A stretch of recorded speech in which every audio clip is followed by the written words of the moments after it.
नमस्कार, मैं हूं श्रद्धा। आप देख रहे न्यूज़ 18 मध्य प्रदेश छत्तीसगढ़। शहर के संग्राम में आज बात बंगला बागीचा की होगी। जी हां, 70 साल से यहां के बाशिंदे जमीन की लड़ाई लड़ रहे हैं।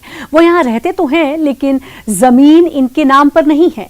बताएंगे पूरी खबर, साथ ही दिखाएंगे रतलाम के आलोट नगर परिषद में क्यों कांग्रेसियों के बीच जारी है आपसी खींचतान, और जबलपुर में क्यों मचा है सीट पाने का घमासान। बात नरसिंहपुर और टीकमगढ़ की भी होगी। तो चलिए शुरू करते हैं शहर का संग्राम।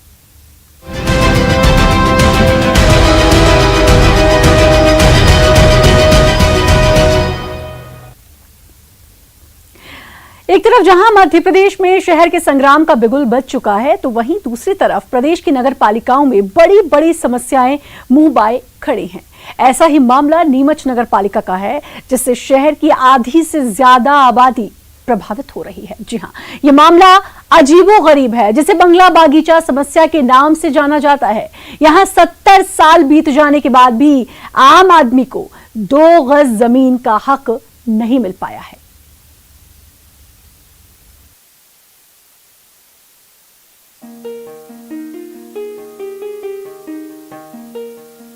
आजादी के पहले नीमच अंग्रेजों की फौजी छावनी हुआ करता था। वे जब देश छोड़कर गए तो अपने बंगले और बागीचे अपने खास लोगों को दे गए। इसी में नीमच आबाद हुआ। लेकिन 70 के दशक में यह झगड़ा खड़ा हुआ कि इन जमीनों का असल मालिक कौन है।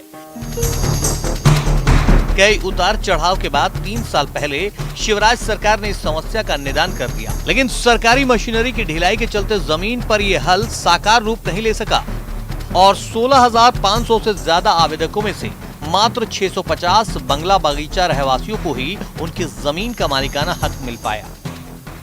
तो जिला प्रशासन ने भी इसे गंभीरता से लेकर कोई काम करा नहीं है, इसलिए व्यवस्थापन का काम अधूरा लटकता रह रहा है और टाइम बाउंड नहीं है। सबसे बड़ी बात इसके अंदर ये होना चाहिए कि व्यवस्थापन की जैसे ही वो कागज रखता है, उसका विदिन ए वीक, 1 हफ्ता के अंदर उसका काम हो जाना चाहिए।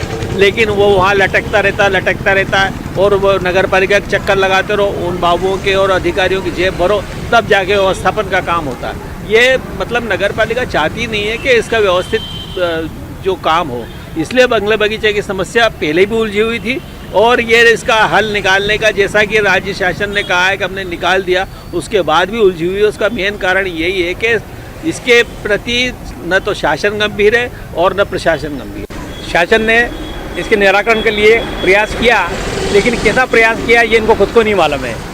हमारे यहाँ के विधायक, नगर पालिका अध्यक्ष तात्कालिक भारतीय जनता पार्टी के, ये पूरा मसौदा लेके भोपाल गए और वहाँ से बहुत खुशी लौटे कि हमने बंगला बगीचा का समाधान कर दिया है। लेकिन जब यहाँ आकर देखा गया तो नतीजा बिल्कुल शून्य रहा। आज भी विस्थापन के नाम से कुल 6,000 लोगों का काम हुआ है और 16,000 अभी पेंडिंग है।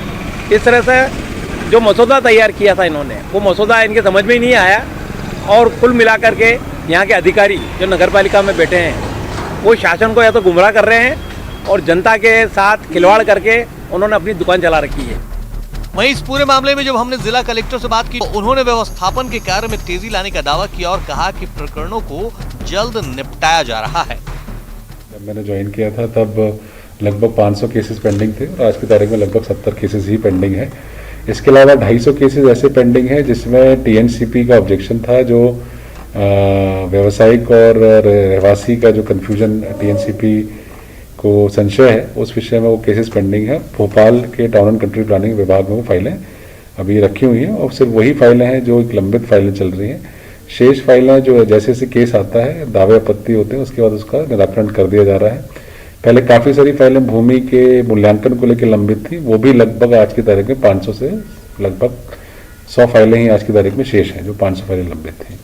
तो अभी पिछले 10-12 महीने में काफ़ी अच्छी कार्रवाई की है हमारे अधिकारियों द्वारा। और चूंकि बंगले बगीचे के काफ़ी सारे पुराने रिकॉर्ड्स कई बार हमको नहीं मिलते हैं, तो उसमें डिलेज होती है। धीमी गति से चलती सरकारी फाइलों में नीमच के हजारों लोगों की जिंदगी निकल गई। इस समस्या को देखते हुए जो लोग दुनिया में आए थे, वो लोग दुनिया से विदा हो चुके हैं। लेकिन सरकारें आम आदमी को 2 गज जमीन का हक तक नहीं दे पाई, जबकि वे लोग बीते 70 सालों से इसी जमीन पर रह रहे हैं। मुस्तफा हुसैन, न्यूज़ 18, नीमच। पद एक और दावेदार अनेक। निकाय चुनाव के पहले कांग्रेस मानो धर्म संकट में फंस गई है। जबलपुर से सामने आ रही तस्वीरें कांग्रेस की नींद उड़ाती है। आप ताज्जुब करेंगे कि शहर के 89 वार्डों में से महज 50 वार्डों के लिए जिला स्तर पर गठित चुनाव समिति की ओर से दावेदारी के लिए आवेदन क्या बुलवाए गए। मानो दावेदारों की बाढ़ से आ गई। सिर्फ 50 वार्डों के लिए ही कमेटी के सामने 600 से ज्यादा आवेदन आ गए हैं। यानी औसत एक वार्ड से 10 से 15 दावेदार सामने आ रहे हैं।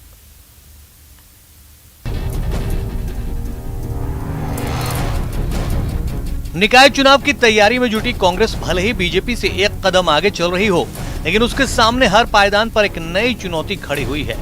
अब पहला पायदान ही ले लीजिए। निकाय चुनाव के लिए किस सीट से कौन उम्मीदवार हो सकता है, इसके चयन के लिए जिला चयन समिति ने शहर के 79 वार्डों में से 50 वार्डों में दावेदारों के आवेदन मांगे। सभी दावेदारों को कांग्रेस के नगर अध्यक्ष के सामने आवेदन पेश करना था। महज 5 दिनों में ही 50 वार्डों से करीब 600 से ज्यादा आवेदन आ गए। दावेदारों के आवेदन क्या पहुंचे, नगर अध्यक्ष सुबह से शाम तक आवेदनों की जांच में जुटे रहते हैं। कांग्रेस के नए अध्यक्ष दिनेश यादव भी दावेदारों की लंबी फहरिस्त से बेहद परेशान हैं।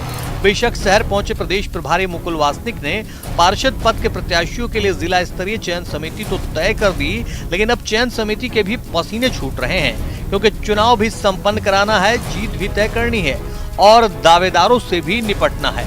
बेशक प्रत्येक वार्ड से टिकट तो एक ही उम्मीदवार को मिली है, लेकिन कहीं अन्य दावेदार बागी न हो बैठे, इस बात की भी चिंता कांग्रेस को सता रही है। हर वार्ड में लगभग आप समझ लें 8 से 10 बायोडाटा अभी आ चुके हैं। अब अभी समय है, अभी चुनाव की डेट नहीं है, वो अलग बात है कि और कितने आते हैं, पर कांग्रेस पार्टी में 8 से 10 वार्ड के जो आए हैं वो भी कार्यकर्ताओं ने बहुत अच्छे जो चेहरे हैं जिनकी तैयारियां हैं वो सामने हैं। बड़ा मुश्किल हो रहा है पार्टी को, हमारे नेताओं को, कार्यकर्ताओं को चयन करने में कि एक्चुअल लोग हैं, सब बराबर के लोग हैं, इनको हम इनकी क्षमताओं को कम ज़्यादा आंक नहीं पा रहे हैं। कैसे हम इनको टिकट का वितरण करें, इनका चयन करें, साथ में हम कैसे उनको संतुष्ट भी करें। तो कांग्रेस पार्टी इस लाइन पे भी काम कर रही है। कांग्रेस की तरफ से आई दावेदारों की लंबी लिस्ट से बीजेपी खुश नजर आ रही है और बैठे बिठाए उसे कांग्रेस को घेरने का मौका भी मिल गया है। बीजेपी का कहना है कि वो हमेशा से कार्यकर्ता आधारित पार्टी है, जबकि कांग्रेस नेता आधारित। जितने कार्यकर्ता कांग्रेस में काम नहीं करते, उससे ज्यादा नेता पद लेकर घर बैठे रहते हैं। भारतीय जनता पार्टी जो है कार्यकर्ता आधारित पार्टी है और कांग्रेस पार्टी जो है वो नेता आधारित पार्टी है। जितने जबलपुर शहर के अंदर कार्यकर्ता नहीं है, उससे ज़्यादा आवेदन हो गए हैं पार्षद चुनाव के लिए। मुझे तो ऐसा लगता है कि अभी जूते चलेंगे मंचों में कांग्रेस के, क्योंकि अंतर कल है कि महारत अगर कोई पार्टी देश के अंदर रखती है तो वो कांग्रेस रखती है। आवाम के बीच देखने को मिलेगा कि नेता आधारित पार्टी, इनके पास ना झंडे बांधने वाले लोग होते हैं, ना बैनर लगाने वाले लोग होते हैं, ना ज़मीनी स्तर में काम करने वाले लोग होते हैं। इनके पास अगर कोई होता है तो वो नेता होते हैं जो सिर्फ चुनाव लड़ना जानते हैं, पद पाके घर पे बैठना जानते हैं। इनको पीड़ित मानवता की सेवा से कोई सरोकार नहीं होता है, जिसका उदाहरण वर्तमान में आपके सामने है। 10 से 15 दावेदार एक वार्ड से, तो बड़ी जंग सी कहीं अनुरोध सर तो नहीं लड़ेगी कांग्रेस? ऐसे वार्ड भी उसमें शामिल है 50 वार्डों में जहां कांग्रेस को 1000 वोट नहीं मिलते। तो कांग्रेस अपनी अंतरात्मा में झांक के देख ले, क्या 10 से 15 सक्रिय कार्यकर्ता उसके प्रत्येक वार्ड। विधानसभा उपचुनाव में मिली हार से शायद कांग्रेस ने कोई सबक नहीं लिया है। इसी का नतीजा है कि बीजेपी पहले से मजबूत थी और कांग्रेस की अंदरूनी कलह के चलते उसे और मजबूती मिल रही है, जो कांग्रेस के लिए खतरे की घंटी है। निकाय चुनाव की जंग से पहले कांग्रेस को अंदरूनी स्तर पर ही जंग लड़नी पड़ सकती है। ऐसा इसलिए क्योंकि दावेदारों की एक लंबी फहरिस्त तैयार हो चुकी है। उदाहरण के तौर पर शहर के 79 वार्डों में से मात्र 50 वार्डों के लिए जब आवेदन यानी दावेदारी के लिए आवेदन आमंत्रित किए गए, तो यही संख्या करीब 500 से 600 के पार पहुंच चुकी है। यानी समझ सकते हैं कि औसत एक वार्ड में से 10 से 15 दावेदार सामने आ रहे हैं। ऐसे में टिकट तो एक को ही मिलनी है, बाकी क्या असंतुष्ट हो जाएंगे और बगावत करेंगे, ये भविष्य में देखना होगा। कैमरा पर्सन वीरेंद्र मिश्रा के साथ प्रतीक अवस्थी, न्यूज़ 18 जबलपुर। प्रदेश में भले ही स्थानीय चुनाव की तारीखें आगे बढ़ गई हैं, लेकिन नेताओं के बीच बयानों, आपसी खींचतान और तू-तू मैं-मैं का दौर शुरू हो गया है। आलम यह है कि नेता अब अपनी ही पार्टी के विधायक के कामकाज के तौर तरीकों के खिलाफ खुलकर बोल रहे हैं। मामला आलोट विधानसभा का है, जहां कांग्रेस के एक वरिष्ठ नेता ने विधायक पर आरोप लगाए तो पार्टी ने उन्हें बाहर का रास्ता दिखा दिया, जिससे आलोट नगर परिषद का चुनाव अब और भी दिलचस्प हो गया है। नगरीय निकाय चुनाव के पहले ही आलोट नगर परिषद इन दिनों प्रदेश भर में चर्चा में है। केंद्रीय मंत्री थावरचंद गहलोत के बेटे को विधानसभा चुनाव में हराने वाली कांग्रेस इन दिनों अपनी अंदरूनी लड़ाई से त्रस्त है। आलम यह है कि कांग्रेस के ही जिला कार्यवाहक अध्यक्ष योगेंद्र सिंह जादौन ने अपनी ही पार्टी के विधायक मनोज चावला के खिलाफ मोर्चा खोल दिया है। जादौन ने आरोप लगाए हैं कि चुनाव जीतने के बाद विधायक दो नेताओं निजाम काजी और वीरेंद्र सोलंकी के बंधक बन गए हैं। आरोप है कि विधायक मनोज चावला ने बिना रायशुमारी के पर्यवेक्षक और संगठन की मर्जी के बिना ही आलोट, ताल और बड़ौदा नगर परिषद में अपनी पसंद के लोगों को टिकट अभी से ही बांट दिए हैं। पार्षद से लेकर अध्यक्ष तक के टिकट विधायक बांट चुके हैं और नेता प्रचार में जुटे हैं। इतना ही नहीं, कांग्रेस के जिला कार्यवाहक अध्यक्ष ने आरोप लगाए हैं कि आलोट विधायक ने पूर्व सीएम कमलनाथ को भी ब्लैकमेल किया है। विधायक के इस रवैये से संगठन को नुकसान पहुंचा है। जादौन ने पूरे मामले की पार्टी आला कमान से भी शिकायत की है। मध्य प्रदेश में जब नगरीय निकाय के चुनाव है तो आलोट विधानसभा के क्षेत्र में आलोट, ताल, बड़ौदा सभी जगह उन्होंने व्यक्तिगत रूप से अपनी पसंद से ही सबको प्रत्याशी बना के वार्ड पार्षद, वार्ड नगरपालिका अध्यक्ष के लिए स्वयं ही टिकट बांट दिए। जबकि पार्टी का एक कोरम है, पार्टी का एक सिस्टम है। प्रदेश कांग्रेस पर्यवेक्षक बनाएगी, पर्यवेक्षक आएंगे, रायशुमारी होगी, संगठन से पूछा जाएगा, उसके बाद फाइनल किया जाएगा। लेकिन हमारे क्षेत्र की तो व्यथा ही कुछ अलग है। वे अकेले विधायक बने और ऐसे विधायक बने जिन्होंने कमलनाथ जी का भी जाके शोषण किया। आलोट के अंदर भी जो है सभी वार्डों में उन्होंने पार्षद के टिकट बांट दिए हैं, ताल में भी सभी पार्षद के टिकट बांट दिए हैं और उनके कारण पूरा संगठन तितर बितर हो चुका है और बहुत मजबूती से गुटबाजी कर रहे हैं। और जो जिला स्तर पे जो पर्यवेक्षक आए थे उस कार्यक्रम में भी उन्होंने जिला कांग्रेस को, ब्लॉक कांग्रेस को, सेवादल अध्यक्ष को, एनएसयूआई अध्यक्ष को, किसी भी संगठन के किसी पदाधिकारी को आमंत्रित नहीं करा है। हालांकि जिला कार्यवाहक अध्यक्ष को विधायक के खिलाफ मोर्चा खोलने की सजा भी मिली है। पार्टी ने उन्हें 6 साल के लिए कांग्रेस से निष्कासित कर दिया है, जबकि आलोट विधायक मनोज चावला ने अपने ऊपर लगे आरोपों को बेबुनियाद बताया है। उनका कहना है कि उन्होंने टिकट नहीं बांटे, दरअसल प्रत्याशी अपनी तैयारियों में लगे हैं, जो कि गलत नहीं है।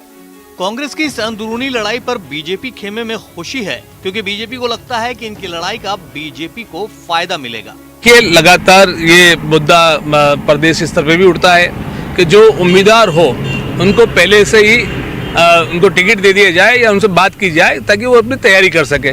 तो अभी ऐसा कुछ भी नहीं है, लेकिन फिर भी जो उम्मीदवार है, जो दावेदार है, वो अपनी तैयारी में लगे। हमने ऐसा कुछ नहीं किया। जो दावेदार अपनी तैयारी में लगे तो करना भी चाहिए।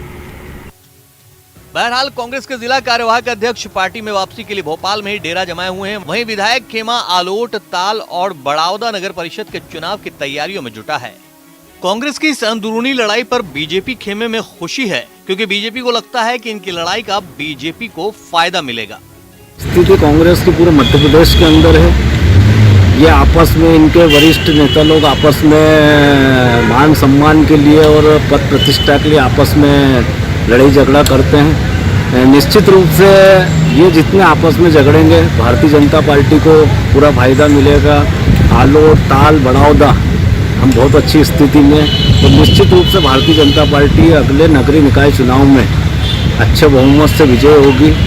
और इनका जो आपसी खिस्तान है ये निश्चित रूप से इनके संगठन के लिए और इनके लिए दुख का कारण है।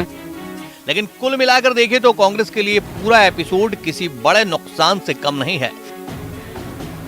पहले ही प्रदेश में सरकार जा चुकी है और अब नेताओं की खींचतान स्थानीय चुनाव के पहले आलोट में पार्टी का कहीं बंटाधार न कर दी। सुधीर जैन, न्यूज़ 18, रतलाम। आपका स्वागत है। नगरीय निकाय चुनाव के लिए टीकमगढ़ में भी टिकट के दावेदारों ने अब तैयारी शुरू कर दी है। एक बार फिर शहर की सरकार चुनने के लिए मतदाता तैयार हैं, लेकिन हकीकत में शहर का कितना विकास हुआ है और क्या समस्याएं बनी हुई हैं, इस खास रिपोर्ट में देखिए।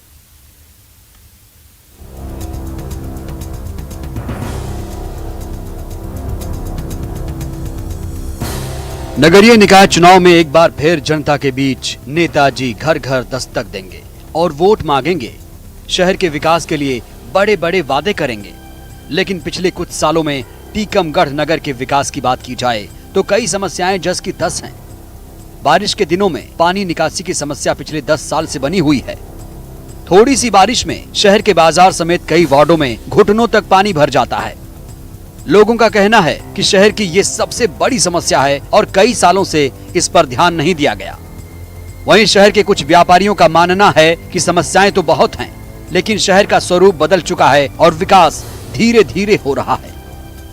सर हमारे वार्ड में इसलिए ज़्यादा समस्या है, अभी आज की तारीख में खम्मा अवेलेबल ही नहीं है और नगर पालिका से कह भी चुके अपन के 13 वार्ड है, जो 22 वार्ड का जो वार्ड है उसमें खम्भे अभी तक नहीं हो। एक खम्भा लगा हुआ है, उस पर कम से कम 50 60 आदमी में अगर कोई घटना या दुर्घटना हो जाएगी तो प्रशासन से हाथ मलते ही रह जाएगा और कह देगा कि ये तो होना ही था। बारिश में तो सर आप देख तो रहे गड्ढे भरे रहते हैं और रफ रहता है पूरा सर आप, और आज भी पानी तो भरते ही रहता है। हम बताएं शहर में पानी भरता है? जी जी बिल्कुल भरता है सर। देखिए भाई तो समस्याएं तो बनी रहेंगी, समस्या है और वो धीरे धीरे ख़त्म होंगी।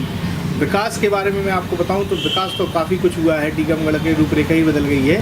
जो टीकमगढ़ पहले काफ़ी पिछड़ा लगता था, अब थोड़ा सा अच्छा लगता है। सौंदर्यीकरण बहुत अच्छा हुआ है टीकमगढ़ का और काफ़ी कुछ काम हो रहा है, लेकिन थोड़े बहुत कुछ काम कम रह गए तो वो अब हो जाएगा। जैसे नालियों में थोड़ी सी सीवर वीवर की समस्या आ जाती है, पानी यहाँ ईदगाह मार्केट के सामने भरने लगता है, इस तरह का थोड़ा सा समस्या तो है, लेकिन विकास भी काफ़ी हो रहा है और हो जाएगा सबका। कहा जाता है कि टीकमगढ़ नगर में आजादी के पहले ही नगर पालिका का निर्माण हो चुका था और इस डेट के समय यहाँ राजा ने नगर विकास समिति का निर्माण किया था। उस समय शहर की व्यवस्थाएं चुस्त दुरुस्त थीं, लेकिन जैसे जैसे शहर बदला, जनसंख्या बढ़ी, उस लिहाज से जनप्रतिनिधियों ने कभी ध्यान नहीं दिया। शहर में दूसरी बड़ी समस्या पेयजल की समस्या है, जहां 3 दिनों में 1 दिन ही पीने का पानी शहर के लोगों को नसीब होता है। तीसरी बड़ी समस्या सड़कों की, जहां बड़े बड़े गड्ढे हैं, लेकिन ध्यान देने वाला कोई नहीं। चौथी समस्या शहर की सफाई की। नालियों की सफाई महीने में 1 या 2 बार ही होती है। सबसे बड़ी पानी की समस्या ये है कि आज भी शहर में दो 3 दिन छोड़ के नल आ रहे हैं, जबकि बिल उनसे पूरा लिया जा रहा है, पूरे महीने का बिल लिया जा रहा है। और नालियों की इतनी समस्या, इतने मच्छर हो रहे हैं आजकल घर में, 7 10 15 20 दिनों में नालियाँ साफ़ हो रही हैं, वो भी कहने पर। 20 बार फ़ोन लगाओ, आप कहीं भी देख सकते हैं शहर में गंदगी व्यापक स्तर से फैली हुई है। बस प्रचार लिख दिया जाता है कि स्वच्छ टीकमगढ़, जबकि स्वच्छता के नाम पर शून्य है टीकमगढ़ बिल्कुल। नगर पालिका ने पिछले 15 सालों में क्या विकास किया, क्या हो? मुझे तो विकास कहीं नजर नहीं आ रहा है। हाँ, विकास के नाम पे ठेकेदारों का जरूर विकास किया है नगर पालिका ने। यहाँ पिछले 20 साल से नगर पालिका पर बीजेपी का कब्जा है, जिसके चलते कांग्रेस का आरोप है कि नगर पालिका में नाम मात्र का विकास हुआ है, सिर्फ दिखावे का है। विकास के नाम पर शहर में आज भी सड़क, पानी, बिजली और पानी की निकासी की समस्या जस की तस बनी हुई है। प्रधानमंत्री आवास के लिए लोगों को नगर पालिका के चक्कर काटने पड़ते हैं। 15 साल में केवल नेताओं का विकास हुआ है, क्षेत्रीय भारतीय जनता पार्टी के नेताओं का विकास हुआ है, नगर पालिका का कोई विकास नहीं हुआ। आज भी रोड के चौड़ीकरण की समस्या है, जहाँ की तहाँ है। पानी निकासी की समस्या है, जहाँ की तहाँ है।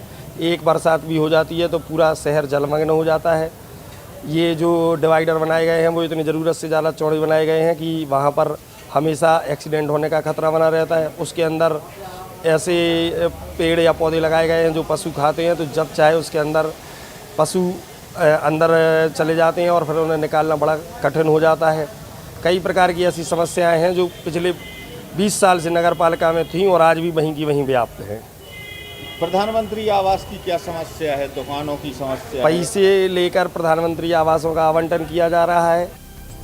बीजेपी हो या कांग्रेस, दोनों के समय नगर का विकास बहुत कम ही हुआ है। हालांकि इस बार नगर पालिका को अनरक्षित घोषित किया गया है। जाहिर है अब यहाँ दोनों पार्टियों के दावेदारों की लंबी फहरिस्त है। नेताओं के वादों की फहरिस्त भी लंबी होगी, लेकिन सवाल फिर वही, क्या इस बार शहर की सरकार बनने के बाद लोगों को उनकी समस्याओं से मुक्ति मिल पाएगी? टीकमगढ़ से राजीव रावत के साथ ब्यूरो रिपोर्ट, न्यूज़ 18। नरसिंहपुर के गाडरवारा नगर पालिका का कार्यकाल अपने आप में बेहद दिलचस्प रहा है। 24 में से 22 पार्षदों के विरोध के बाद भी जनता ने राइट टू रिकॉल में उसी अध्यक्ष को कुर्सी दी जिससे उन्होंने पिछली बार जिताया था। ओशो की कर्मभूमि नरसिंहपुर का गाडरवाड़ा हमेशा से मशहूर रहा है, लेकिन यहाँ की नगर पालिका अपनी कार्यशैली को लेकर काफी चर्चित रही। यहाँ के नगरपालिका का कार्यकाल बिना पीएसी के चला। साथ ही 5 साल में 2 बार नगरीय निकाय चुनाव इस शहर में देखे। 5 साल पहले कांग्रेस की अनीता रविशेखर जायसवाल यहाँ करीब 470 वोट से जीतकर अध्यक्ष बनी। 24 में से 17 पार्षद बीजेपी के और 7 कांग्रेस के जीते। आधा कार्यकाल बीता था कि पार्षदों ने अनीता जायसवाल के खिलाफ मोर्चा खोल दिया और अविश्वास प्रस्ताव ले आए। भरी और खाली कुर्सी में राइट टू रिकॉल चुनाव हुआ और अनीता फिर एक बार विजयी हुई। लेकिन इस बार की विजयी पिछली बार से 11 गुना थी। जनता ने 22 पार्षदों के निर्णय को दरकिनार कर दिया। बीजेपी का साथ दिया, अविश्वास में उन लोगों ने साइन किया। इसमें विकास में रुकावट डाल रहे थे। मेरा संकल्प था कि मैं खाऊंगी ना खाने दूंगी। इसी के कारण उन लोगों को बहुत दिक्कत हो रही थी कि मैं अपने निर्णय में अटल थी। मैंने बिना पीआईसी के 3.5 वर्ष तक नगरपालिका चलाई और मध्य प्रदेश की ऐसी नगरपालिका पहली है जो पीआईसी बिना चली। और मेरे बिना पीआईसी में चली और उसके बाद भी मैंने विकास इतना किया कि जिले में मेरी नगरपालिका फर्स्ट कर दिया। गाडरवारा की सीट इस बार सामान्य हो गई है। ऐसे में पूर्व नगरपालिका अध्यक्ष नवनीत चाचा फिर से बीजेपी की तरफ से दावेदारी ठोक रहे हैं। हालांकि राइट टू रिकॉल की रणनीति में मात खाने वाले चाचा संभल कर जवाब दे रहे हैं। नगरपालिका चलाने की व्यवस्था, उनके क्रियाकलाप अध्यक्ष के और सबको साथ लेके चलने की जो एक विचारधारा होती है, एक इच्छा शक्ति होती है, उसका अभाव था। उसको लेके कहीं ना कहीं अहम का टकराव हुआ था और अहम के टकराव में स्थिति ऐसी निर्मित हुई कि भरी कुर्सी और खाली कुर्सी पर जाना पड़ा।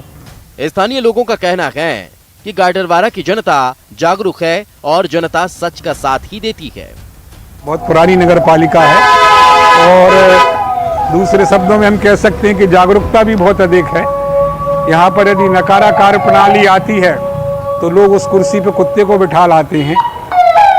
लोग यदि किसी को निर्वाचित करते हैं अध्यक्ष के रूप में डायरेक्ट और उसके बाद यदि परिषद उनके खिलाफ अविश्वास प्रस्ताव लाती है तो यदि नगर की जनता नहीं चाहती है तो वो पुनः उस अध्यक्ष को वहाँ पर विराजमान कर देती है। ऐसा घटनाक्रम विगत 5 वर्षों के अंदर गाडरवारा में हुआ है। ओशो की कर्मभूमि और अरहर की पैदावार के लिए मशहूर गाडरवारा में निकाय चुनाव को लेकर सियासी सरगर्मी बढ़ गई है। दावेदार टिकट के लिए खेमेबाजी कर रहे हैं। वहीं जनता की नजर उन लोगों पर है जो इलाके का विकास कर रहे हैं। कि पढ़ा लिखा ना होए लेकिन नरसिंहपुरिया होए। जी हाँ, नरसिंहपुर के शहर ने इस कहावत को चरितार्थ कर दिखाया है। यहाँ की आवाम ने हमेशा उन्हें ही कुर्सी पर बैठाला है जो उसके काबिल रहे हैं। नरसिंहपुर के गाडरवारा से कैमरामैन सोनू विश्वकर्मा के साथ आशीष जैन, न्यूज़ 18।